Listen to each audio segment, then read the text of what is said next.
Buckle up, tighten the chin strap. Let's get into the hockey helmet for questions and answers. Okay, so let's get into it.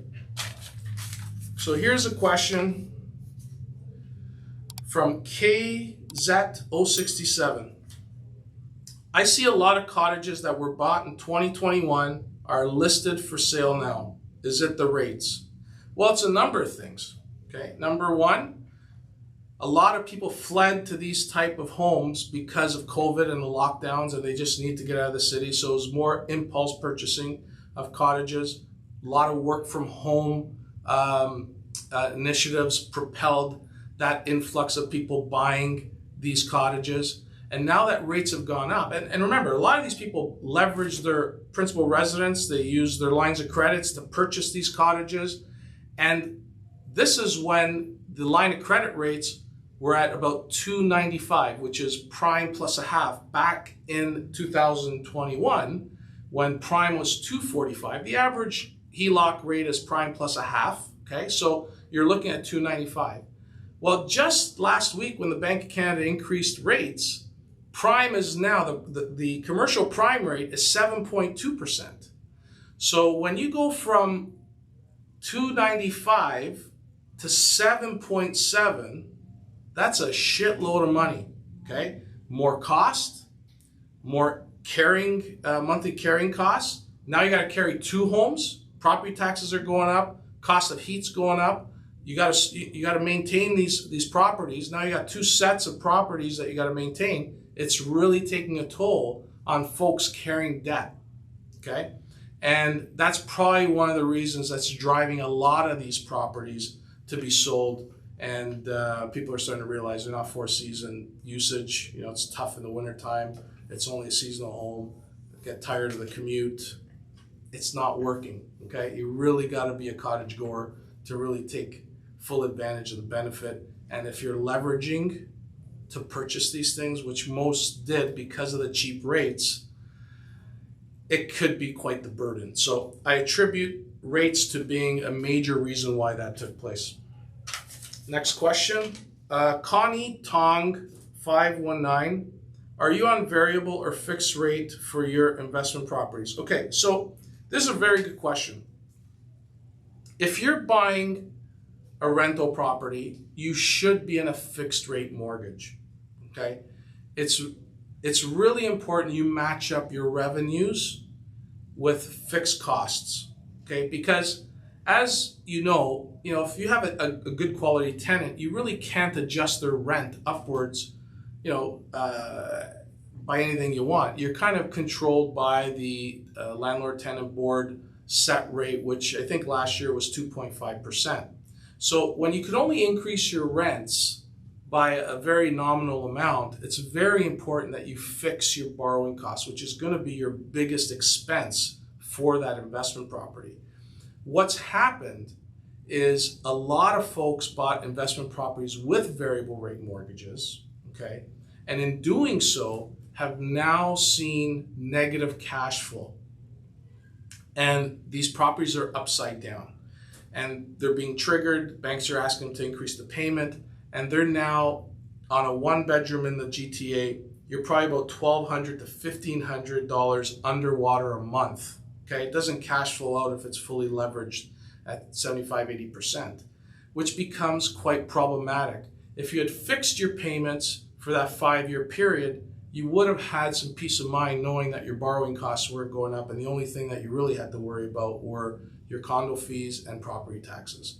So the rule of thumb for investment properties is always be in a fixed rate term so you can match up with your rents. Okay, hopefully that helps. Next question, the underscore opt1m1ist, it's optimist. With affordability concerns, is restructuring your mortgage the solution? Well, in some cases it is, okay? It's all specific to individual situations. And what I always look for is, do you have cash flow? Do you have good solid jobs? Do you have an equity position? What level of mortgage are you carrying? What type of payment can you afford? And if you have other outside debts, it may be a good idea to refinance if you could. The reality is we're seeing a lot of people having to break mortgages with preferable fixed rates. And in cases like that, I'm a big proponent of blending the rate. Like we had a few cases just recently where someone had 2 years left on a I think it was 2.36 5-year term. Let's keep it. You know, you're adding maybe $120,000 in debt. The key is let's leverage the remaining 2 years and just get a blend. Okay. Now, Scout's honor. Okay. Full disclosure. A lot of brokers want to break it, refinance the whole thing so they get paid on the full amount. Whereas when you're blending, brokers only get paid on the new money advanced. So make sure you're getting the right advice from your mortgage broker. So that way they're not doing it to, pad their pocket. They're there to save you money. And that's the key. So if you do need any help with restructuring, refinancing of any sort, give our office a call. We'll give you a full assessment on what would be best for you and your family, both in the short term and the long term. Full disclosure, full options and solutions presented so you can make the best decision for you and your family. Thank you very much for that question. We'll take one more. And this one is, this was a YouTube question. How can potential buyers leverage their credit score to secure better mortgage rates? Okay. It's really important that payments are made on time. If you have the ability to do so, and banks give you the option to make automated payments so you don't miss any payments, take advantage of it. Because if you're on vacation, you happen to miss something in the mail, you don't open it up, you're overburdened with things to do and you forget, you avoid missing a payment. Because missing a payment on your credit bureau does damage your score to a degree. The other thing is you want to make sure that you're not carrying a high percentage of balances relative to the limit. Okay, so if you got a $5,000 limit on your credit card, don't be carrying balances of $4,500, $4,900. That high utilization rate impacts your score. So by keeping everything in check, your credit score at the optimum level will be deemed a good credit risk to any mortgage lender that is seeking to approve you.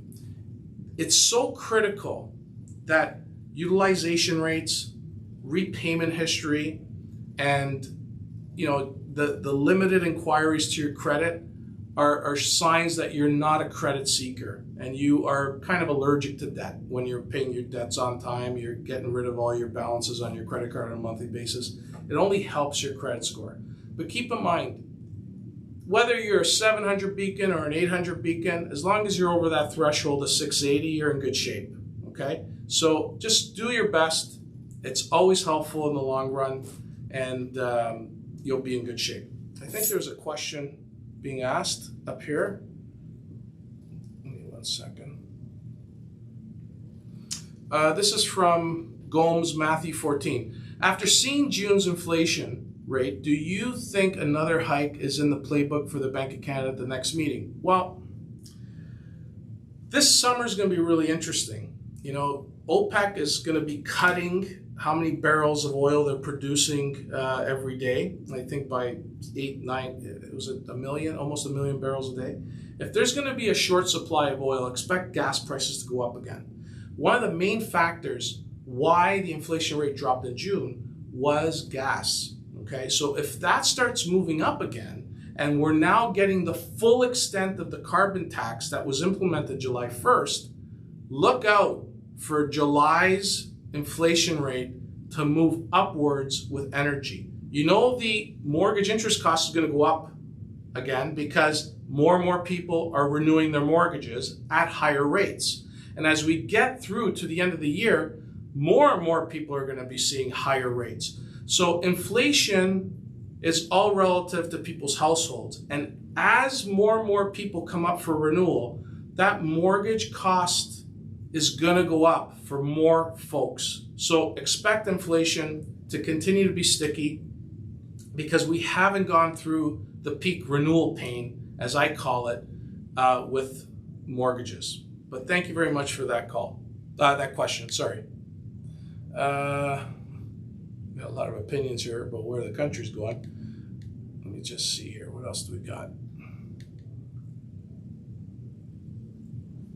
So with this is from Dave Francisco. So with a 5.8 million house storage, pricing will only increase. No, supply versus demand 101. The rate increases is the only thing holding it back. Okay, so it's a really good question, and one that everybody's kind of trying to figure out. People can't afford homes at these rates. Okay, so even if you have a property and you want to sell it, there's not going to be a lot of buyers. So when there's not a lot of buyers, it puts pressure down for people to, it brings the pressure down on prices because you got less buyers out there vying for that property.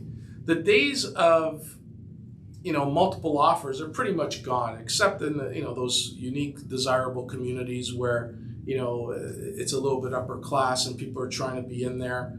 It's very rare. We're not seeing a lot of multiple offers. There's still realtors playing games with that sort of tactic, but it's not working.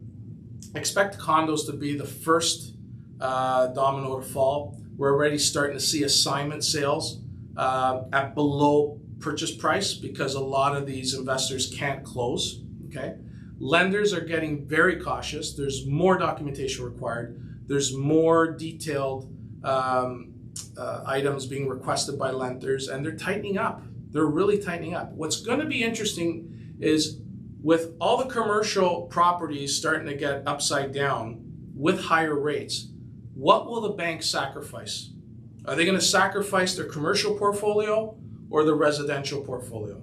You got Royal, CIBC, BMO, and TD with these shitty static variable products. They're a mess. Okay, new record today. I saw 135-year and 9-month amortization on a mortgage. It was posted on Twitter by Economic Woes. I posted it in my stories, okay? 135 years, folks, on an extended amortization. It's not sustainable. So it's going to be interesting to see how OSFI imposes their will on the banks and whether the banks can even do anything. I don't know. It's going to be really, really interesting. But folks, we'll have to see. We'll have to see how this all plays out. Now, this week, Ron Butler, a good friend of mine and the owner of Butler Mortgages, he had me on his podcast called the Angry Mortgage Podcast. Had a blast. He posted it today, and I watched part of it in preparation of the show. And I encourage everybody to tune into it. It's a lot of fun. Ron's an interesting gentleman, has some really good insight on the mortgage space, very colorful, and his language is pretty direct. But I had a great time. So if you have a chance, subscribe to Ron's channel, The Angry Mortgage, and also visit Owl Mortgage. We got some great content on there. I'm hoping to put out some more unique posts. And if you could subscribe, I'd really appreciate it. On that note, take care and God bless.